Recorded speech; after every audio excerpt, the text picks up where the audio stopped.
Hey guys, conditioning workout for the day. A 12-minute AMRAP.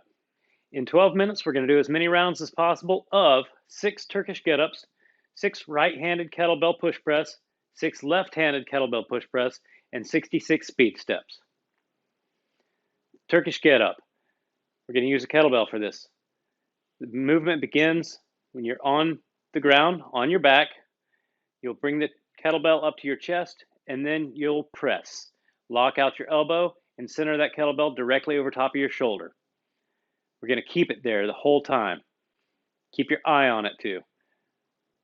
Now that it's locked out, we're going to roll up onto your opposite elbow, get up onto that hand, and now we're going to take the hips off the ground and get your opposite knee underneath of you. Take your hand off the ground and stand up. Locked out, eye on that kettlebell the entire time.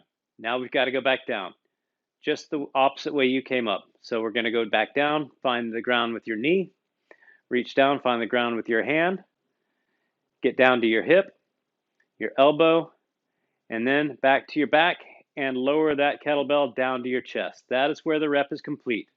The rep begins on the ground before you press it, and the rep is complete after you lower it back down to your chest or the ground. So we're going to do 3 in each arm for a total of 6 Turkish get-ups. You're going to switch arms every time. Kettlebell push press. This is a single arm movement, so you're going to want to brace everything. Take a deep breath. Dip, drive, press. Locked out. That kettlebell is resting on the back of your forearm.